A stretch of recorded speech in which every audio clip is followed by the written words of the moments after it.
Located 4,000 kilometers off the coast of Chile, Rapa Nui is one of the most isolated places in the world. Forming a triangle 23 kilometers long by 11 kilometers wide, it is considered the most remote inhabited island on the planet, the furthest from any continent. As we touch down on Rapa Nui, our hotel guide greets us with a handcrafted flower necklace and transports us to our hotel. The genuine warmth of the Rapa Nui people instantly makes us feel at home. Welcome, kid.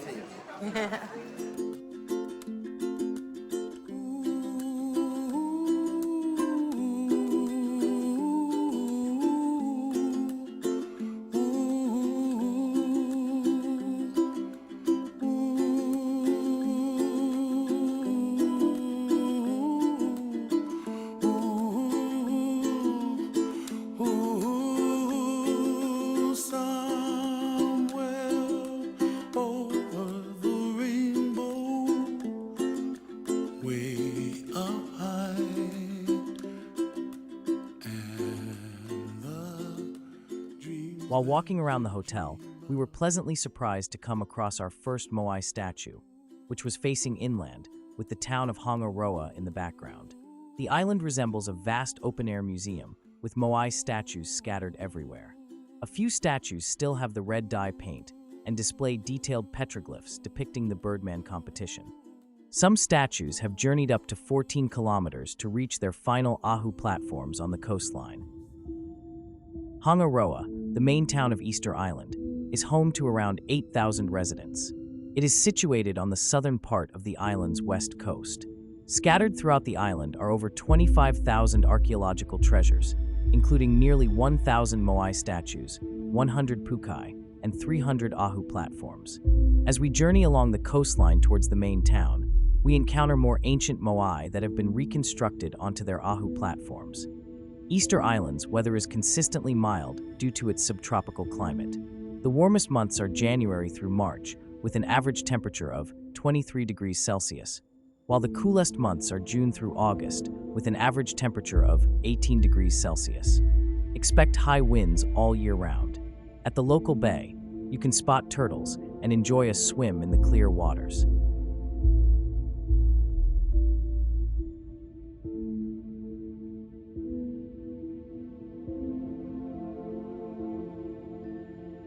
As we continue walking towards the Tahai ceremonial complex to watch the sunset, we encounter our first Moai with a pukai, which locals explain was a type of topknot or hat.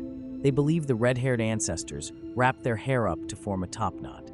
The stone they used to make the pukai comes from a quarry located many kilometers away from here. Further into the documentary, this process is explored in greater detail.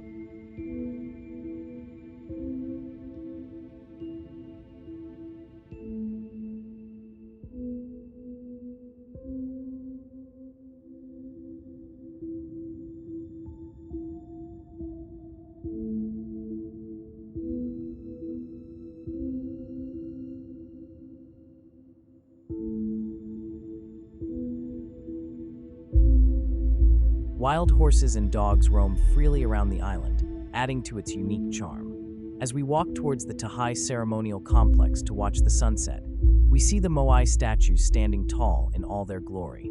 The ancient stone statues cast long shadows, dancing in the fading light. This is one of only a few sites on the island that you can visit without a tour guide. As we were enjoying one of the world's best sunsets, a local wedding took place nearby. The bride and groom, dressed in traditional attire, exchanged vows against the stunning backdrop, accompanied by the rhythmic sounds of native music. It was a beautiful glimpse into the rich traditions and culture of the Rapa Nui people. The Tahai complex, located on the west coast of Easter Island, is an archaeological treasure trove featuring restored Moai statues, ceremonial platforms, and ancient stone structures.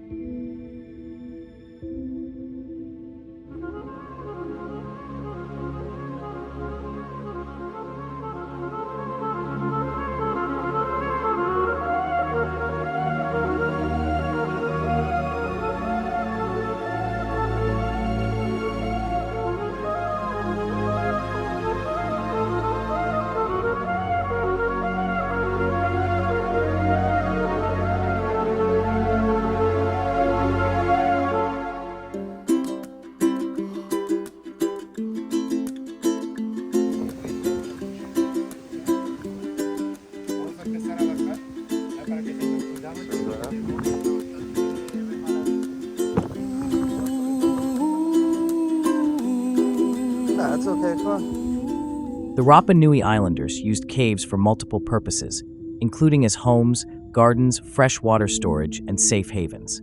These formations provided protection against the elements and potential threats. The caves also served as burial sites, with the ahu being the resting places for the elite. The cool, stable environment preserved remains, with bodies often placed in niches along with offerings. Additionally, the Rapa Nui practiced Manavai cave gardening, cultivating plants in the fertile soil within caves. This technique allowed them to grow crops in a controlled environment, shielded from the island's harsh winds and unpredictable weather conditions. This way. Yeah, it's a petroglyph. And it's a whale. Yeah. That's You can see part of the tail here, the body, and the head. Yeah. See it now. So our people back in that time, the petroglyph is the most pretty idea, the most simple idea. Why they make this is kind of like a picture. Imagine if they hunt a whale in the ocean, they want to have the record of that success. So they make this type of things here. Next on our tour, we visited Ahu Akivi. The Seven Brothers statues are unique on the island, as they are the only ones facing the ocean, while all others face inland. So these are the only 7 that look out on the ocean. Exactly. Yeah. And this is the ones they said that maybe they are the 7 explorers who look in the ocean, and it's supposed to they're facing Hiva, the original island we come from. Ah. But like I said, it's kind of like it's not that big. A lot of people start to make the statues in the beginning, they start very small. These ones they're kind of like more standard classic statue. How many ton you reckon them? This one's 5 tons. 5 tons each, yeah. And meters, 2 meters, 3 meters around. My hands here with the arms very close to the whole body, and the representation of the penis or the ball. So all the statues they have kind of like the similar way to be carved, yeah, but the sizes they change. Each of these statues they could take 1 year at least, or maybe 2 years. Sometimes even for us today, we can feel a little bit lonely, yeah, and isolated. So the idea of this statue is kind of like when you feel like that way, you can come to this place and talk with your ancestors. They don't feel like lonely, or maybe sometimes even lost. After the statues had been destroyed, the considerably demoralized population lacked the capacity to restore them to their former positions and to rebuild their ahu, and they began to use it in a very different way. Instead of an altar, it became a burial place. And in and among and under the fallen statues were built tombs. So this area right here, at present, contains over 20 tombs of various kinds and built at various times. This particular tomb is a fairly typical one. It's a rectangular cyst and contains the remains of 3 skeletons. In a good many other localities, we find tombs of this kind that are simple burials made among the rocks, but this one is a cyst, and as a result, the bones are in considerably better condition than we usually find them. This is only one of a great many such tombs.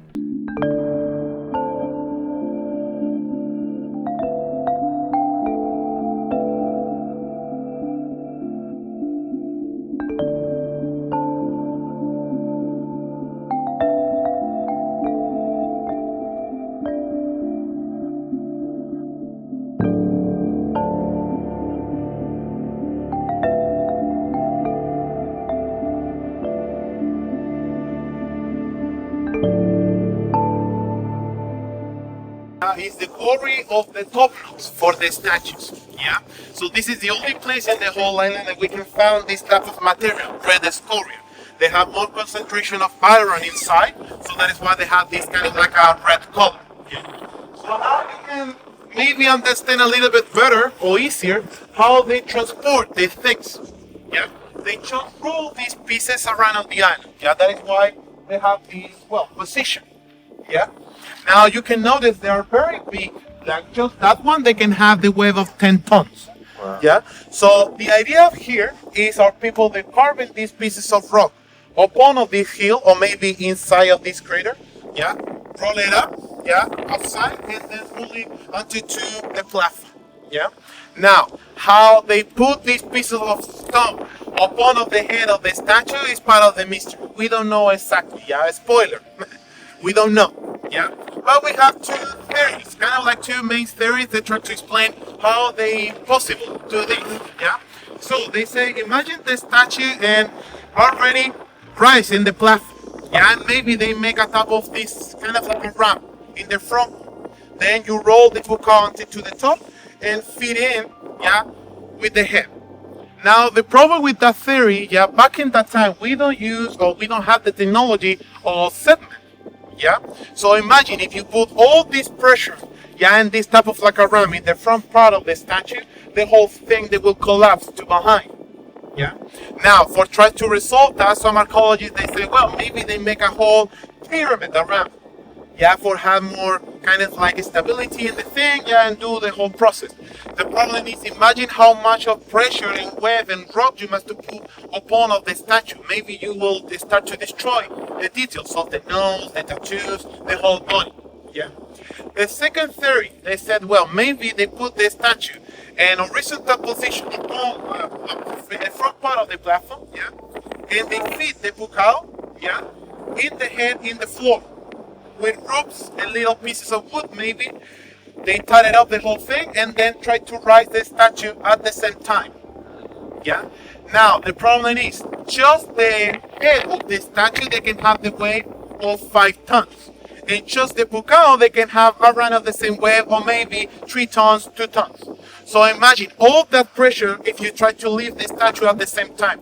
Maybe the statue they will be break in the neck. Yeah, so that is why, like I said, spoiler, we don't know exactly how they did it.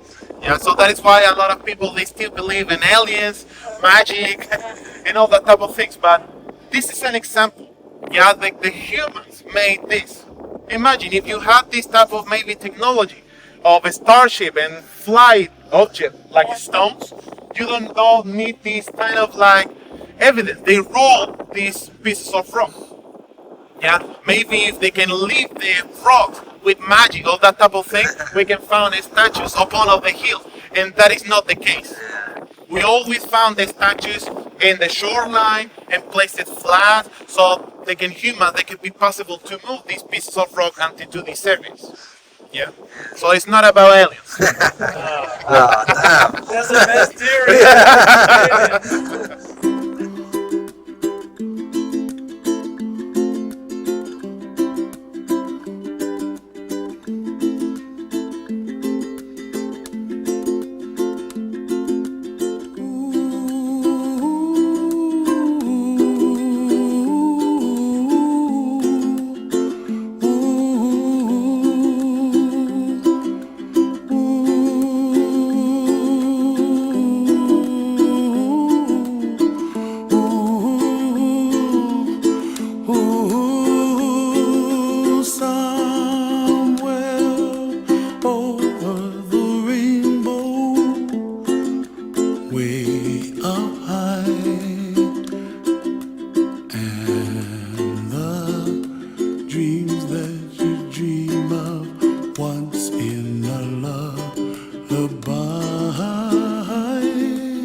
When they have this kind of like material like rock, you hit again the rock and became in a glass like this.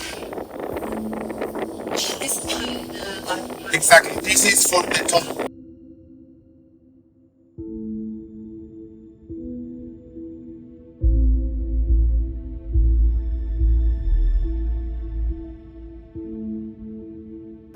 So we start from here, yeah.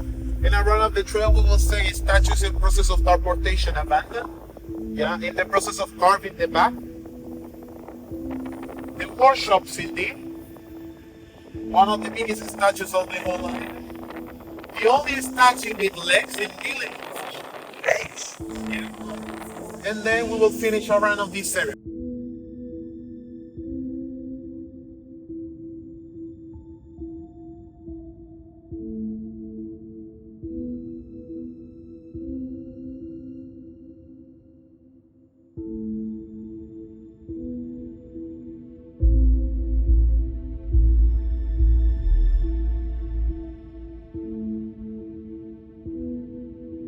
This is a statue, yeah, you can see it is an example of 8 meters tall, yeah. And look the base. The most of the statues in process of dark rotation, they have this form in the base, kind of like an A, yeah. And it's kind of like 30 degrees to the front, yeah.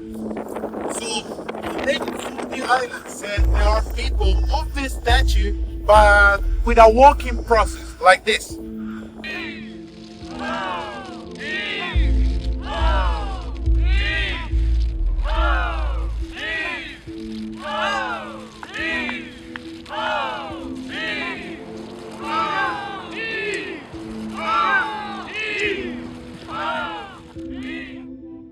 As we ventured into the quarry, we were hit with a downpour of heavy rain and wind, but thankfully, it only lasted a few minutes. Approximately 150 Moai statues are buried up to their shoulders on the side of the quarry. The full bodies of these statues lie hidden beneath the earth. Here is one of the most famous and widespread images of Easter Island. Huh? Piro. Piro. Yeah. This is kind of like the factory when our people made the statue. So that is why we can see the big confrontation of them here. Piro Piro stands out among the other statues for its enormous dimensions. Explorer Thor Heyerdahl dug into the floor of the Moai and discovered that the buried part of the body measured almost twice the height of the visible head. Combining both parts, the total length reached 11 meters, making Piro Piro the largest standing Moai ever extracted from the quarry. How were these immense sculptures made and moved? Thor Heyerdahl in 1955 led a big archaeological expedition to the island and spent several months there trying to find out. He excavated around them. Some, he discovered, were buried up to their waists and had strangely elongated fingers. The discovery of the full-sized Moai statues only deepens the mystery surrounding them. The revelation that some of these monoliths are more than twice as large as previously believed is astounding. Recent archaeological excavations have shown that these figures were naturally buried over thousands of years, making them much older than originally thought.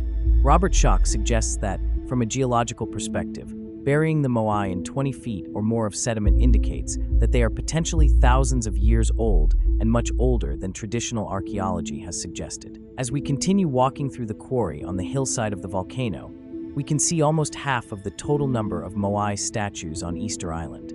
Among them are 397 monolithic statues that never left this factory, and about 150 still remain partially buried. Many of these colossal statues are buried deep in the earth, revealing only their upper portions to the world. The full bodies of these statues are hidden beneath layers of sediment, suggesting that they have been standing there for thousands of years. But many archaeologists suggest that the monolithic figures were carved roughly between 1100 and 1650 AD. Standing an average of 13 feet tall and weighing around 13.8 tons, the Moai statues are monumental feats of ancient engineering. Carved from volcanic tuff, these imposing figures were transported from this quarry to various sites across Easter Island.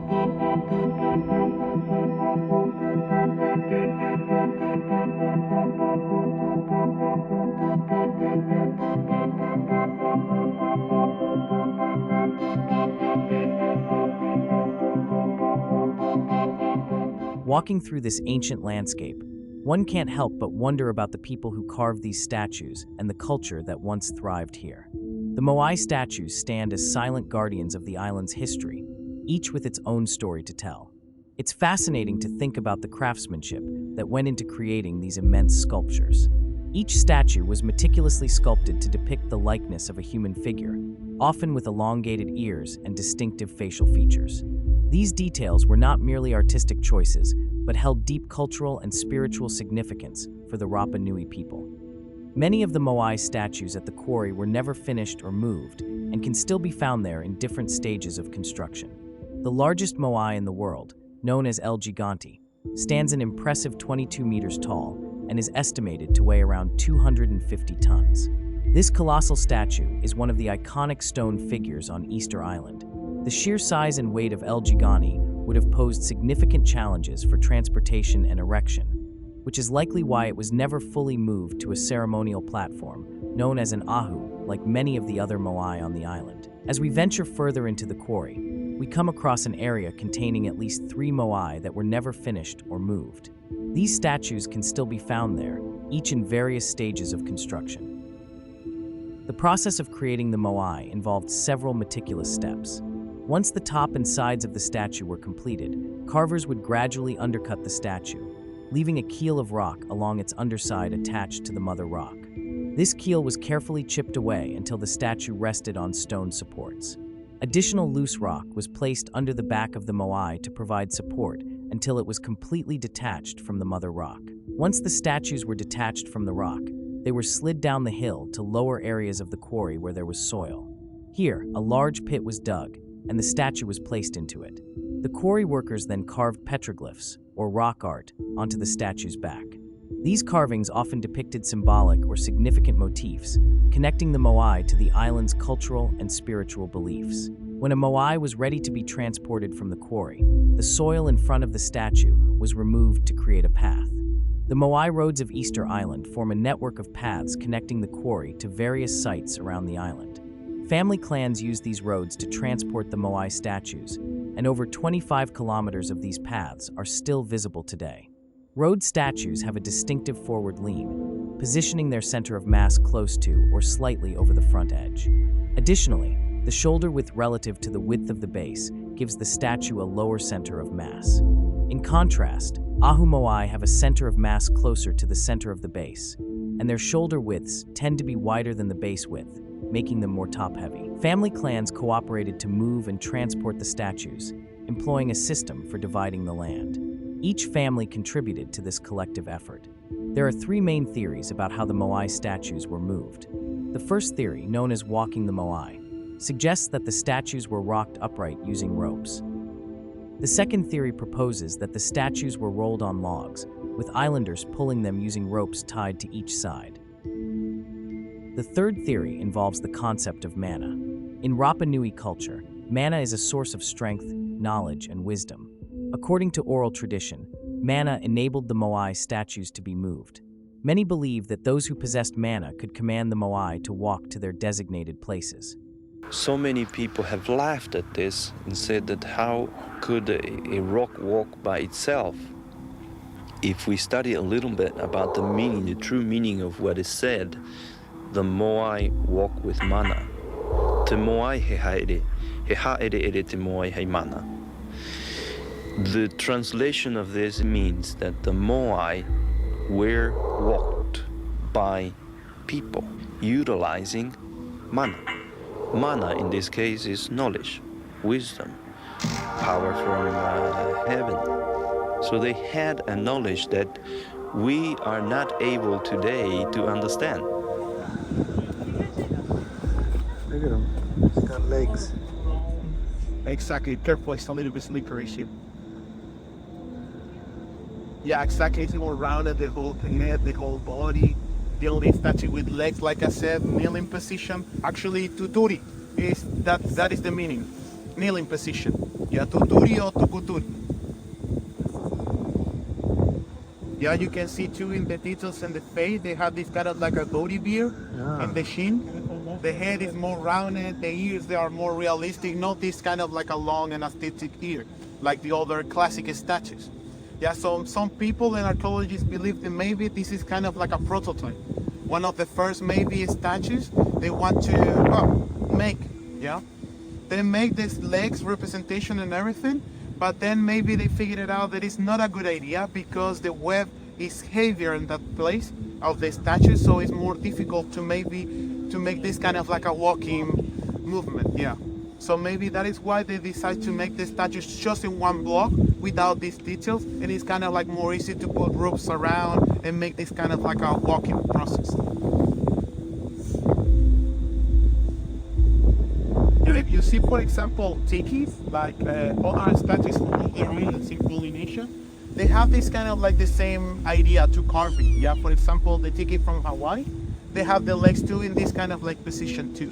But maybe the arms kind of like this and show the teeth. Yeah, because it's a power spirit, like I wanna eat you. That is kind of like the idea.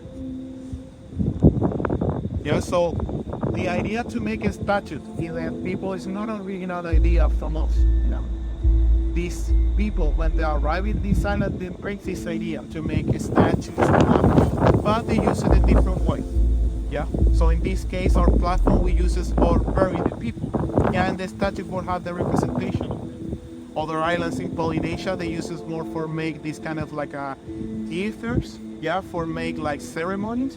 Yeah, and the statues, like I said, maybe for scary enemies and put in kind of like a guard.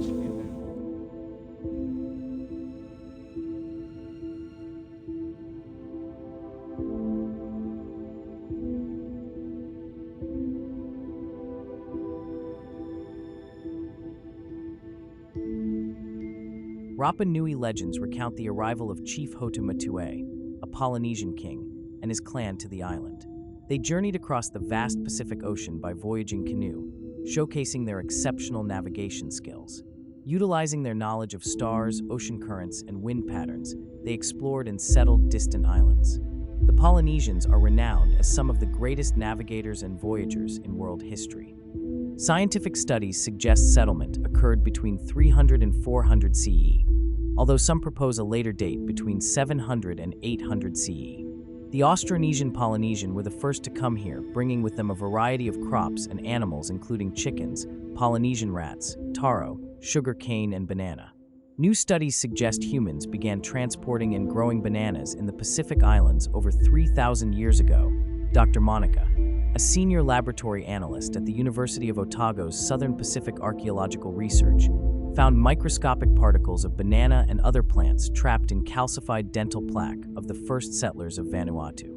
Until now, most anthropologists theorize that this 7 by 15-mile island could never have supported more than 4,000 or 5,000 people. There is a strong possibility, however, that the population was in excess of 20,000. A plausible reason for the bitter tribal wars which all but totally obliterated the culture. Island legend has it that all the problems started at a place called Pueke. There were two protagonists, a small tribe called Hanau E'epe, and a much larger one called the Hanau Mamoko, interpreted by many Easter Island scholars to mean long ears and short ears. The larger Hanau Mamoko tribe was virtually enslaved. After many years, they revolted. Their oppressors, outnumbered and frightened, barricaded themselves on Pueke Hill Point. They dug a defense ditch from sea to sea, filling it with firewood for protection. Their battle plan was betrayed. They were caught from behind by their enemies and incinerated in their own ditch. Only one Hanau E'epe is reputed to have escaped. Many scientists now doubt the long ears, short ears translation. Anthropologists now conclude that Hanau E'epe, rather than long ears, translates as husky, broad, or heavy-set people. Similarly, Hanau Mamoko means slight or slender people.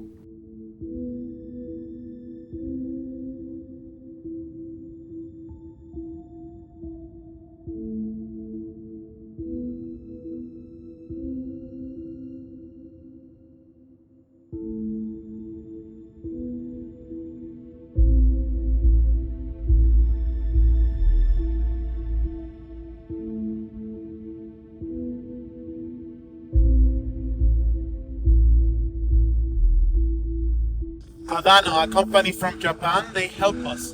They donated $1 million to restore the place and these cranes to leave the statues and beautiful platform again. Why the Japanese? Because William Malloy took this statue and bring it to Osaka or London, UK, Washington DC, United States. They travel with this statue and show it to the rest of the world, so the people they can start to travel and start this new income in the island. That is pretty much the main reason why these archaeologists start to restore places of the island, from bring tourism to the island. So that is why this statue is still here without a platform. Actually, this is not the original place of this statue. They belong to Anakena, the beach. Yeah, and this place was destroyed by the tsunami, in 1960. Yeah, the tsunami hit this area of the coast and washed the statues and the flag already destroyed 1 kilometer to the inside of the island.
we are the only culture in Polynesia that we make megalithic structures. How old do you think the structure is? How old? Yeah. This one, well, there's a human statue in this area in the 600 AD. 600 AD. That is the day that we found with the carbon-14 data. All right. So with the bones inside, some fire speed too. How many tons is the biggest rock? The biggest rock maybe 1 ton, yeah, or 900 kilograms, 800 kilograms. Yeah, this is the heaviest rock and hardest of the island. Yeah, so that is why most of the blocks in the back part of the platform, they will have these sizes for hold the whole pressure of the statues and the material inside. The Peruvian people, they never kind of like make proper boats for selling. No. So what we think with the evidence that we found today, maybe Rapa Nui people from here, they go to South America before of Cristobal Columbus and make maybe a change of resources and technologies for make these type of structures. Some of the lava, like I said, the rocks have these kind of like natural cuttings, yeah, when they're getting cold, yeah. So imagine in the shoreline you can find these type of like natural blocks of lava already done. So our people, what they do is break the rock and shape it a little bit, and then they put it here for make this type of like a wall, so perfect, yeah. Different that the Peruvian people made, that the Peruvian people, they carve in the material indeed in the mountain, and then take it out for build these big cities. Our people, they never make that level of work in the rock, yeah. Just maybe in the statues, but no in the platforms indeed. Yeah, actually, the most of these rocks, like I said, they come from the shoreline. So they use the materials around for make the process easier. Yeah, not to necessarily go to another place of the island to take this type of like material. Yeah. And well, like I said, one of the differences between us and the Peruvian people when they make this, for example, part of the blocks, they can have 4 meters for 4 meters. Yeah, here you can see it's just 1 meter, 1.5 meters, and thick like, I don't know, 30 or 40 centimeters. And what's the biggest stone here? How much is it weigh? In the island, because this is not the only platform with this level of detail. Yeah, this is just the one that Thor Heyerdahl make famous. But all the platform all over the island, they have this level of details in the blocks. Some of them, the most of them. Yeah. With the precision. Yeah, exactly. We have blocks in the north coast of the island with 2 meters large, for example. This is not fully constructed. It's like a platform and with the statues. Yeah, actually you can see one of them destroyed here, toppled. Yeah, and you can see part of the rest of them, like the base toppled like this in the front of the statue. Yeah. Well, actually, why the platform here is destroyed? Because this expedition from England, they put dynamite there and blew up the platform for see they can find any type of like gold or treasure, but they don't found nothing, just bones and the statues, exactly. By 1923, explorer and author J. Macmillan Brown visited Easter Island, noting that the tooling and fitting of the Cyclopean blocks were exactly the same as those in Peru. Decades later, in the 1950s, Norwegian author and explorer Thor Heyerdahl conducted significant archaeological digs on the island. He discovered a megalithic wall of finely hewn and perfectly fitting blocks on the landward side of an ahu, a structure that predated the Middle Period walls visible above ground. Nothing similar was found elsewhere in Polynesia, leading Heyerdahl to assert that the architectural inspiration likely originated from South America, the nearest continent to the east. Thor Heyerdahl proposed that the natives of Easter Island were descendants of Peruvians. To support his theory, he built a reed raft in the late 1940s and successfully sailed from Peru to the island, demonstrating that such a journey was possible. The natives relate what they have heard from their fathers, that from over the sea in large boats made of reeds came men so large that a man of common body proportions measured only up to their knees, though he be of good stature. Did a different culture migrate from Peru to Rapa Nui during the last ice age, when sea levels were over 400 feet lower? During this period, isostasy might have caused the Earth's crust to adjust, potentially exposing submerged mountain peaks. This could have created a series of small islands linking Rapa Nui to the modern-day Peruvian coastline. Such a chain would have provided a stepping-stone route for ancient people to migrate across the Pacific Ocean. This hypothesis aligns with Thor Heyerdahl's theory that the inhabitants of Easter Island were descendants of South Americans, particularly Peruvians. Others say, and their accounts is truer, that this is not so. Instead, in ancient times, many years before the reign of the Inca, there was in that region men in stature of giants, as large as the figures sculpted in the stones showed them to be. So we have lots of evidence, I'm convinced, physical evidence, geological evidence, textual, if we could call it that, for the archaeological evidence. Plus we have myths about thunder and thunderbolts in the skies and suggestions that there was something strange going on in the skies that people were observing going back to a very early period. We have Plato's Atlantis that actually ties in here because Atlantis was destroyed in a day and a night supposedly and sank under the waters, and there were torrential rains, etc., etc. Well, these are all features that you see at the end of the last ice age. And a lot of people ask me, oh, Atlantis, where was Atlantis? I'm not worried about where, quote, Atlantis was from a geographical point of view.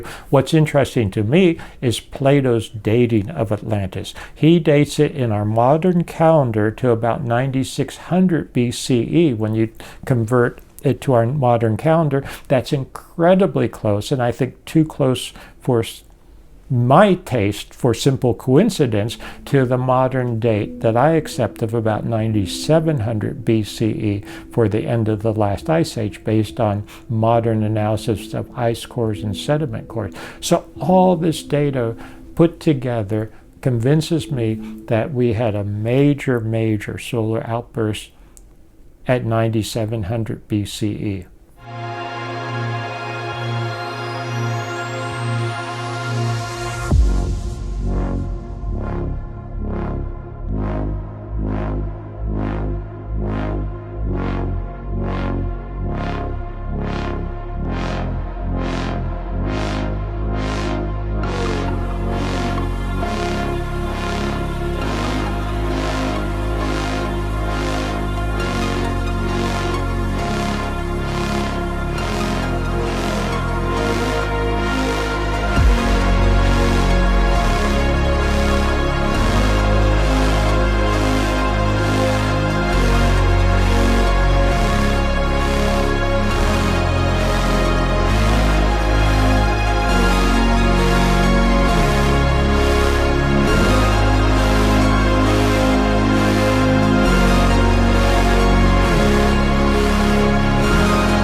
This is the famous beach of Anaquina, where Dutch explorer Admiral Jacob Roggeveen landed with 3 ships.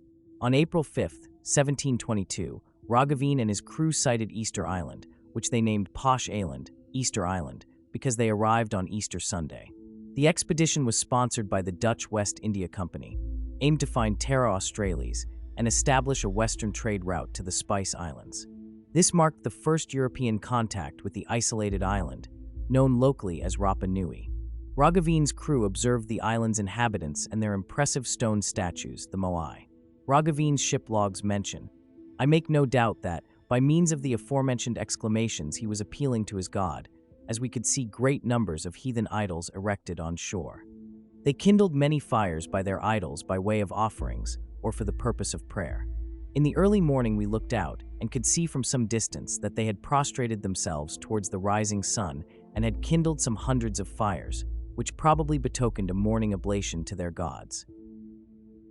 Anaquina Beach, the main beach on Easter Island, is a picturesque destination perfect for relaxation and scenic enjoyment. With its white sand, palm trees, and clear waters, it's a serene paradise.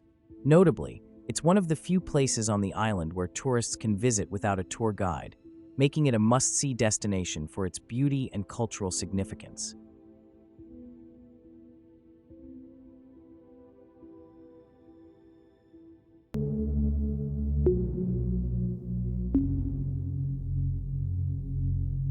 We have the planets. Oh, cool. Over up there you have Mars, Mars and Jupiter. Then you have Venus come later. Tenemos Marte, Júpiter ahí arriba. Martes, están alineados. There's the one moving. Están alineados. ¿Y Venus? You see some things moving? Yeah.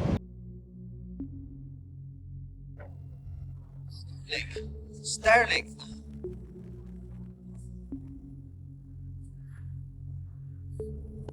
Wow. Huh? Starlink, huh? Starlink, yeah. That's Elon Musk satellites.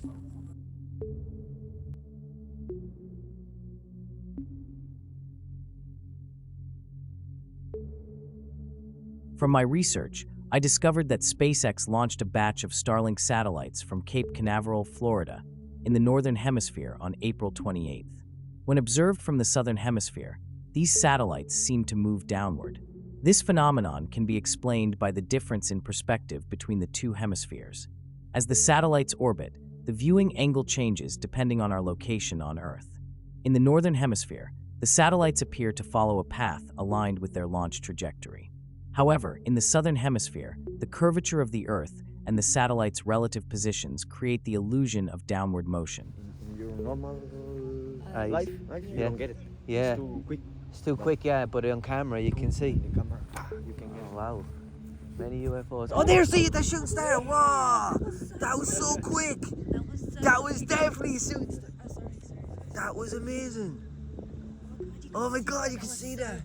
That was so quick. Really? Yeah, just right there.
an Easter Islander found two strange objects. In a flash of insight, she put one and one together. She found the components of an eye made of coral and red scoria, something that was placed inside the socket of the statue. This coral portion was first found. And we found, or other archaeologists have found these things on several other sites on the island, and people usually thought they were ceremonial bowls or some sort of an artifact like that. But with the magic that comes with finding objects on the same site, but not understood in terms of how they relate, it was made clear that these two pieces went together. And this eye suddenly opened up a whole range of possibilities and opportunities for better understanding the statues. Coral and red scoria is found often in association with crematoria and with burials, so we believe they're sacred materials associated with funeral ceremonies. When these eyes were in the statues, some of those kinds of ceremonies must have been going on. One of the most luring and lesser-known conundrums surrounding Easter Island and its culture is a bizarre writing system known as Rongorongo. Rongorongo is the native language of the Rapa Nui. It simply means to recite or chant out. It was first described 1866 by Eugene Arod. The glyphs are written in a pretty unusual writing style called reverse boustrophedon, whereas in English we read left to right, top to bottom. To read a Rongorongo tablet, it begins at the bottom left-hand corner, reads a line from left to right, and then rotate the tablet 180 degrees to continue on the next line from left to right again. So people were literally carving or drawing on stone what they saw in the sky. Again, my wife Katie first noticed that the Rongorongo script from Easter Island seems to record the same thing, the same phenomena that we're seeing in the sky. Now, that doesn't mean that this script wasn't maybe used later for other purposes, but it seems to have its origins in the same place. This strange writing system is shrouded in mystery. The tablets appear to have been shaped by irregularly pieces of wood, some heavily weathered, burned, or damaged. In the 19th century, these tablets were collected and are now scattered between museums and private collections all across the world, with none of the artifacts actually remaining on Easter Island, except for some replicas, as seen here in Rapa Nui Museum. Approximately 27 Rongorongo tablets still exist today, though none of them are found on Easter Island. Interestingly, some claim that up to 40 symbols from the Rongorongo script have correlating symbols in the Indus script from the Indus Valley Civilization in India. The example demonstrates the similarities between these two scripts. Odd columns feature the Indus script, while even columns display Rongorongo. As you can see, some similarities are quite remarkable. However, current scholars have downplayed these parallels. The Indus script, used between 3300 BCE and 1300 BCE, and the Rongorongo tablets, dated around 1700 AD, are separated by more than 2,000 years and nearly 20,000 kilometers. In 1965, the French Francis Mazière talked about a connection between Easter Island, Peru, and Egypt, stating that all three are located, according to him, on some sort of magnetic equator of the Earth. In 1997, an American, Jim Allison, baptized it the Great Circle. A global circle that was not possible to see until we had mapped the entire Earth.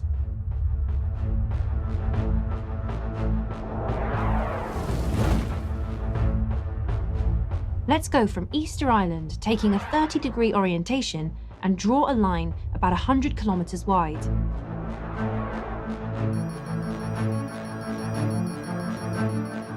The strip passes through Nazca in Peru, then Machu Picchu, Ollantaytambo, Sacsayhuamán, Cusco, and Nopo Iglesia. It crosses the Atlantic to go over the sacred caves at Tassili and Ager in Algeria, then through the oasis of Siwa, by the Giza pyramids in Egypt, over Petra in Jordan,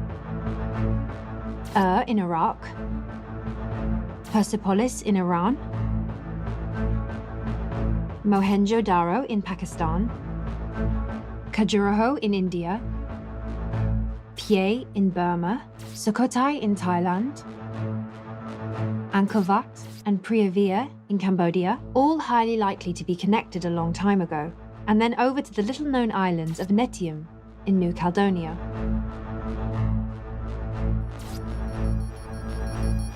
In the circle, we are not looking at the date of construction, as some are spread out in time over thousands of years. But we are rather looking at their locations, most of them being built and rebuilt over the ruins of ancient temples. The size of this volcano is 1 kilometer diameter. Tiene 1 kilómetro de diámetro. 1 kilometer diameter, just the lake, the lagoon. And it's a rainwater lake. Yeah, es una laguna de agua de lluvia. And it's about 5 to 7 meters deep. Entre 5 y 7 metros de profundidad. ¿Vale? 5 to 7 meters deep. No, nosotros no recolectamos agua. No se usa para nada. This water just is collected there. We don't use it for anything. Yeah, in the island we don't use it for anything. Over here you can see the petroglyph. Aquí vemos el petroglifo del Tangatamán. Es el petroglifo del Tangatamán, hombre bajo. Big, got big. This cuello, the neck, and the body. There you see the arm, the elbow, his leg. How do the inhabitants of Easter Island connect to Turkey? At Göbekli Tepe, archaeologists discovered pillars adorned with carvings of birds and animals that bear a striking resemblance to the relief carvings found on Easter Island. This similarity raises fascinating questions about how ancient societies, despite being separated by vast distances in time, developed similar artistic expressions and symbolic motifs. The depictions of hands with long fingers pointing towards the navel on both the T-shaped pillars at Göbekli Tepe and the Moai statues of Easter Island is a particularly curious similarity. This motif might have held a significant symbolic meaning related to the navel or the body's center, which could have been an important concept in both cultures. The Urfaman, unearthed in Turkey and dating back to around 9000 BC, stands as one of the oldest life-sized human sculptures. Its hands are clasped in front, a feature also seen in the T-shaped pillars at Göbekli Tepe, the Lor Linda figures in Indonesia, and the Moai statues on Easter Island. This recurring motif likely symbolizes a shared cultural or spiritual concept centered around the body's core, underscoring the interconnectedness of human creativity across ancient civilizations.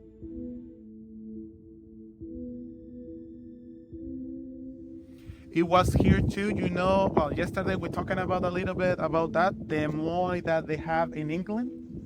Yeah. Hoa Haka Nui is the name. That statue is made of basalt, this black and most heavy and hard rock of the island, and it was found here, yeah, in one of these houses inside, yeah.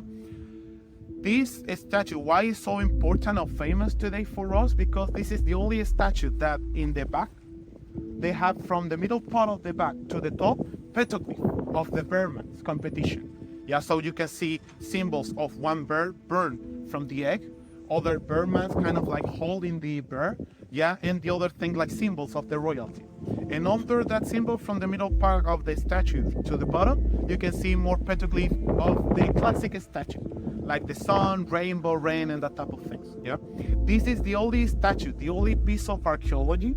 Yeah, they have two different cults in it. They have the Moai belief, yeah, the Moai indeed, and then the Bearman competition. This is very weird. Like I said, the Moai cult and the Bearman competition, that never happened in the same time, as far as we know, yeah?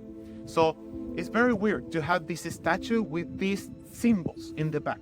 So that is why today, because they have these very special things, we brought them back again to the island, yeah? In 1868, the Hoa Hakanana Ia was seized by Richard Powell, the captain of a British naval ship, and later presented to Queen Victoria, who passed it on to the British Museum. 150 years on, a spokesperson for the British Museum told Al Jazeera, Hoa Hakanana Ia is free to view in our Wellcome Trust gallery and is amongst the most popular and most photographed exhibits with our 6 million visitors each year. We believe that there is great value in presenting objects from across the world, alongside the stories of other cultures at the British Museum.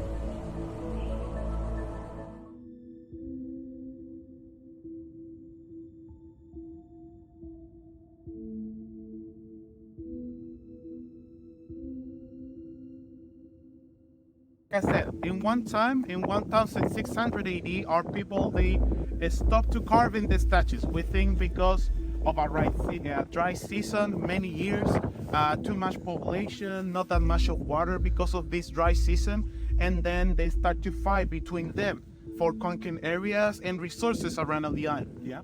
So, like I said, different chiefs from different of these 12 tribes in our island back in that time, they decide to stop this kind of like fight between us, yeah, and then say, well, let's try to make a new way to found a new king, yeah. So like I said, they get in this idea about the Birdman competition, yeah. So why bird? For us, imagine an island like this, we have a lot of seabirds who arrive here in September time, yeah? A lot of them, more than 20 species, yeah? So took this bird, yeah, with the pass of the time, like, okay, this bird, they will be the new symbol to show who is the new king, yeah? So these 12 tribes, yeah, they choose 12 very young men, like maybe children's, yeah, and been training from very young age to be, well, when they start to grow up, competitive in this competition. Yeah, make the competition, yeah. So 12 men, they make this competition from 1700 AD, yeah. And what is the idea of the competition? Yeah, they must to run 300 meters from this area with the village, yeah, until to the lowest portion that you see already, yeah, in that viewpoint of the volcano. Like I said, they run the 300 meters to the lowest portion, then climbing down 100 meters to the coast, and then from that area of the shoreline, swim 1.5 kilometers to a couple of islets that we have in front of this area when these birds nest. Yeah. So the idea of this competition is these 12 different men, they must to get, obviously, survive this competition, get to the island, and then when they get there, they must to find the egg of this bird. The first man who found this egg and then doing all of this again, swim the 1.5 kilometers to the island, climbing up 100 meters and then 300 meters run to the village. The first man they giving the egg to his chief. That chief became the new ruler of the island, the Birdman, Tangata Manu and Rapa Nui. Yeah, they became the new ruler from 1 year. So we make this competition every year in springtime. So these men, like I said, they rule the island from this period of time. And that's it, yeah? Day 5, our final day on Easter Island. Despite our packed schedule, the memories we made here on Easter Island will stay with us forever. After checking in and waiting to board our flight, I found myself mesmerized by a Moai statue. Local sculptor Manuel Tuki donated this statue to the airport in 1975, and over time, it has become a sought-after photographic spot for travelers worldwide, offering one last glimpse of a Moai statue before leaving Easter Island. I can't believe how fast and quick our trip went by. One moment, we were standing in awe of the ancient Moai statues, and the next, we were heading back home, our hearts filled with unforgettable experiences. Once aboard the plane, Easter Island gradually receded into the distance. The iconic Moai statues, lush landscapes, rugged coastline, and blue ocean became cherished memories. As the island slowly faded from view, a sense of nostalgia and gratitude washed over me for the opportunity to experience such a captivating place. According to oral tradition, the Moai statues of Easter Island are linked to a place called Hiva, which is likely the Marquesas Islands. Archaeological evidence and the similarities between the Moai statues on Easter Island and the tikis in the Marquesas Islands suggest a shared cultural heritage and possible migration patterns. These statues symbolize deified ancestors, connecting the living with their forebears. Created to honor significant figures in Rapa Nui culture, the Moai ensured their legacy endured. How were the Moai statues created and transported? The process of creating the Moai involved several meticulous steps. Once the top and sides of the statue were completed, carvers would gradually undercut the statue, leaving a keel of rock along its underside attached to the mother rock. This keel was carefully chipped away until the statue rested on stone supports. Additional loose rock was placed under the back of the Moai to provide support until it was completely detached from the mother rock. Once the statues were detached from the rock, they were slid down the hill to lower areas of the quarry where there was soil. Here, a large pit was dug, and and the statue was placed into it. The quarry workers then carved petroglyphs, or rock art, onto the statue's back. These carvings often depicted symbolic or significant motifs, connecting the Moai to the island's cultural and spiritual beliefs. When a Moai was ready to be transported from the quarry, the soil in front of the statue was removed to create a path. The Moai roads of Easter Island form a network of paths connecting the quarry to various sites around the island. Family clans use these roads to transport the Moai statues, and over 25 kilometers of these paths are still visible today. Family clans cooperated to move and transport the statues, employing a system for dividing the land. Each family contributed to this collective effort. There are three main theories about how the Moai statues were moved. The first theory, known as walking the Moai, suggests that the statues were rocked upright using ropes. The second theory proposes that the statues were rolled on logs, with islanders pulling them using ropes tied to each side. The third theory involves the concept of mana. In Rapa Nui culture, mana is a source of strength, knowledge, and wisdom. According to oral tradition, mana enabled the Moai statues to be moved. Many believe that those who possessed mana could command the Moai to walk to their designated places. The concept of mana resonates with the divine abilities ascribed to Viracocha. According to local traditions recorded by Spanish conquistadors, advanced stone working techniques were part of the legacy passed down by the Andes creator god Viracocha, who would cause stones to be consumed by fire, making large blocks as light as feathers that could be floated into place.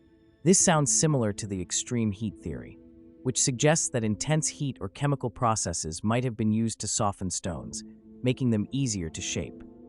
A theory proposed by Helmut Tribich examines the writings of early Spanish chroniclers, including Garcilaso de la Vega, 1609, and Cieza de Leon, 1553. They suggest that mortar was used in construction, specifically a reddish, sticky clay known as lanca culpa, which was transformed into an acidic paste.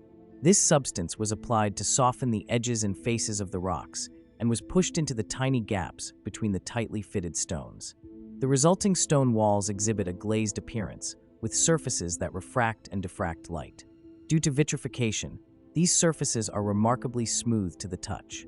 In addition to this, another theory proposes that the mysterious nubs and holes on some ancient structures may have been created using high-voltage electrodes. These features, strategically located at critical structural points, suggest a heating process involving electrical rods. After the process, the nubs may have been formed in the stones, resembling the texture of warm cake batter as the electrodes were removed. The electrode holes might not only have been used to carve and fuse heated rocks, but also to lighten the stones for easier movement. By reversing the positive and negative electrodes, with the ground connection dissipating positive charges and a controlled positive charge above lifting the stone, the rocks could have been made lighter and more manageable to transport.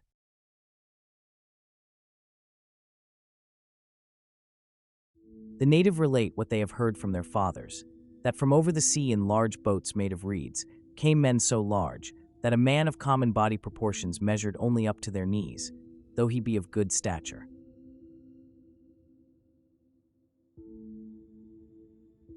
They were once giants here, and the natives say that they don't know from whence they came.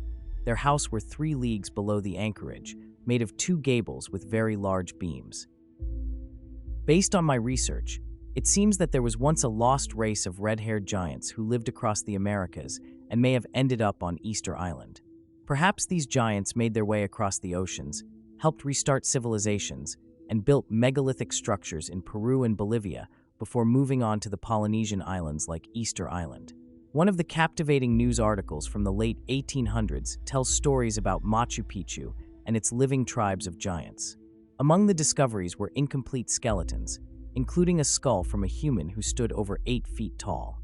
This captivating 1544 map of the Americas, created by Sebastian Münster, among its fascinating details, the most intriguing is the inscription of the Latin phrase Regio Gigantum, which means region of giants.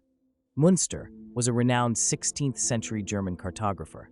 There are many old maps and tales of the Patagonian giants, which captivated people during the age of exploration. Antonio Pigafetta, chronicler of Ferdinand Magellan's voyage, wrote that the crew encountered extraordinarily tall indigenous people in Patagonia around 1520. These giants, were so tall that the tallest among his men only reached their waists. The giants, said to be between 8 and 12 feet tall and dressed in animal skins, became part of the myths spread by European explorers. Maps from the 16th and 17th centuries often depicted Patagonia as a land inhabited by giants.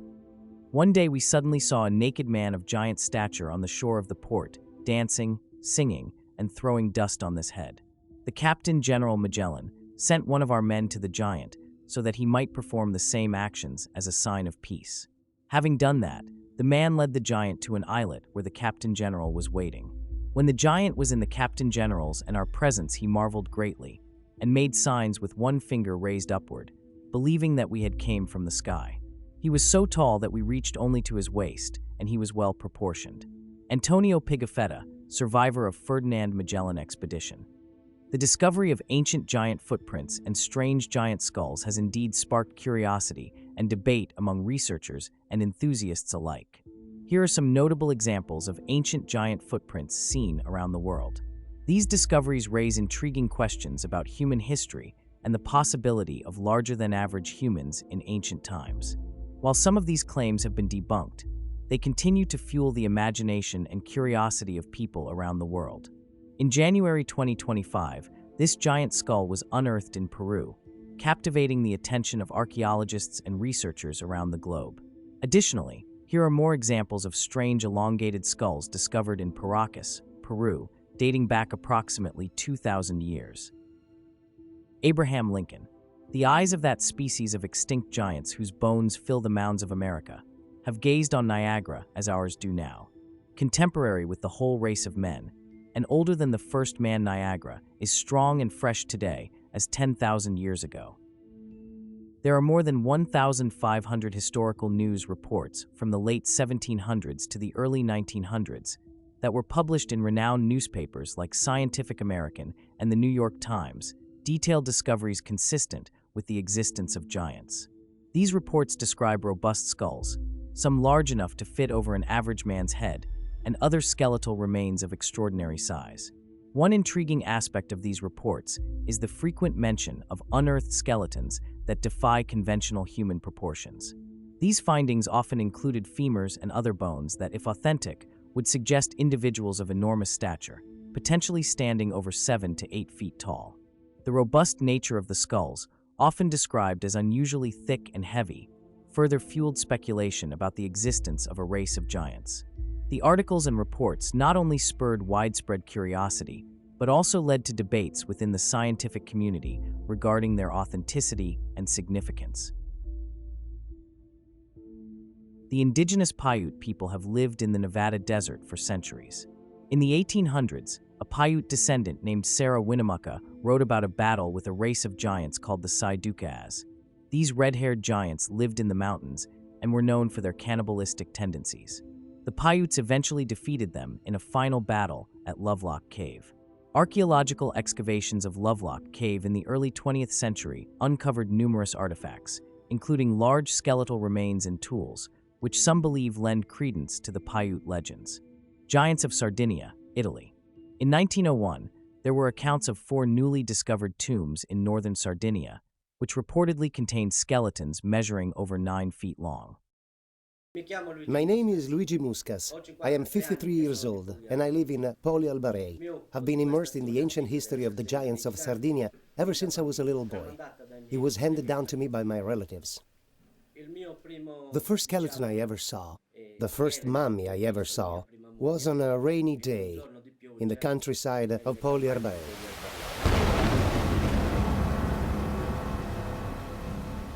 I was out grazing my father's sheep in the fields near the ancient ruins, when suddenly it started to rain. I got caught in a violent thunderstorm. I looked for a shelter among the ruins to get out of the rain, and I found a small stone doorway leading into a megalithic tomb buried in a hillside. When I crawled inside of it, I found the body of a dead giant. He was huge, more than 10 feet long. He was mummified and well preserved.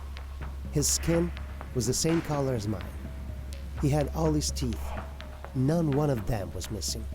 I counted them. There were 32. I wasn't even surprised to find him there. It only confirmed what my relatives had always told me. We were the descendants of the giants. Concerning the skeletons of giants, I worked in Santa Anastasia, where there is a neuralgic archaeological site. I personally excavated 2 skeletons that were more than 10 feet tall. We placed them in the churchyard and left them there because they had to be inspected by the authorities from Cagliari, by Dr. Ugas and other people. I worked there in 1982, 83 and 84. The skeletons were taken to the municipal archive and now they're gone. They disappeared and they made me shut my mouth about it. I took Luigi to the church of Santa Anastasia to show him where I found the skeleton. The outline of the skeleton was still visible in the tomb. But they make you shut your mouth about it. They don't let you say anything. I'm not crazy. I've seen these things. My name is Giuseppe Pulici. I was born in Sardara. I live in Sardara.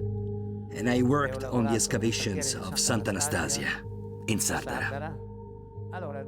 I was hired by the municipality of Sardara in 1979, 80 and 81. I was paid by the municipality of Sardara, and I used to work there for 3 or 4 months at a time, and I found skeletons of various dimensions. Some of the skeletons were giants. Their skulls were about 3 or 4 times bigger than ours. We measured the fingers on their hands. They were 6 to 8 inches long, and their legs were extremely long compared to ours. We always carried the bones and the artifacts we found into the church and placed them on the large table. We worked in the early morning until about 1 o'clock in the afternoon, and after we left, someone would come and take everything away. On one occasion, we opened the chamber buried in the nuraghe and discovered the skeleton of a giant that was seated at the table with an enormous plate in front of him. There were even some oyster, mussel, and clamshells that he had been eating still left on the plate. We carried the skeleton out of the nuraghe and placed it on the table in the church. And like usual, someone came during the night and took it away. We were finding so many bones and artifacts in that nuraghe that we were running out of space in the church. When I was a young man, I worked labor jobs for money. One day, while digging the foundations for a house with my colleague, we found some Roman coins dedicated to Emperor Pius. When we dug deeper, we unearthed a sarcophagus with a large stone lid. The lid was very heavy and difficult to remove, but eventually we managed to lift it off with our picks. When we opened the sarcophagus, we were shocked to find the corpse of a giant. It was dressed in a black garment. Its bones were very long and its head was enormous. It was definitely supernatural, not human. It was incredibly large. We couldn't believe our eyes. I told my other colleagues about it and they started saying, "Uncle Virgilio dug up a corpse. He dug up a giant corpse." They went to tell the priest about it, and the priest came quickly. When he arrived, I was examining the Roman coins with the inscription of Marcus Pius, and the priest said, "I'll take those. Give them to me. I have to take those coins to the regional council in Cagliari." So we asked the priest, what are we supposed to do with the skeleton? And he said, break it into pieces and bury it under the foundation of the house. And that's what we did. We buried it under the foundation. We also found some giants buried near the Albajara nuraghe. We were working for Natale Puscedo in his vineyards near the nuraghe. There were several other workers with me. We were using plows and spades because we didn't have tractors in those days. The bones of giants were everywhere in that field, We found more than 20 skeletons of giants buried one on top of the other in cross configurations. So then, all of a sudden, the owner of the vineyard comes and tells us, guys, we have to stop digging because the government is intervening. Well, I needed the money more than my colleagues, so I continued to work after they left. When the owner returned, he said, "What are you still doing here?" I said, "Well, I need to work, you know." He said, No, stop. I'll pay you for an extra day, but you have to leave because people from the government are coming. The government inspectors arrived while we were still there. They took pictures of the giant skeletons and examined the entire place, even the walls of the nuraghe. They sealed up a passageway inside of the nuraghe. I don't know where it led, but they sealed it up, and they took away the bones of the giants.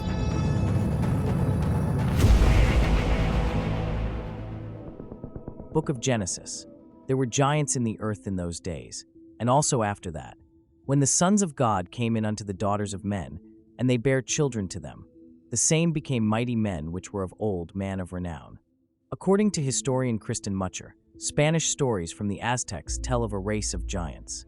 In 1519, Tlaxcala leaders presented Hernán Cortés with a massive bone, allegedly from a giant defeated by their ancestors. Bernal Díaz del Castillo, a member of Cortés' expedition, described the leg bone as very thick and the height of an ordinary man, from the hip to the knee. In ancient Egyptian mythology, there are numerous depictions of giants in texts and hieroglyphics. They often depict gods and pharaohs as larger than life, towering over human figures. Were they actual giants, or were these depictions symbolic, representing their divine or authoritative status rather than physical stature? Ancient civilizations like the Egyptians and Sumerians all feature giants in their mythologies and legends.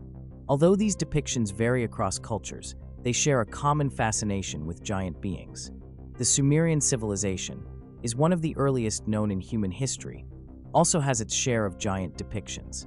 In their mythology, the Anunnaki are often described as powerful gods who descended from the heavens.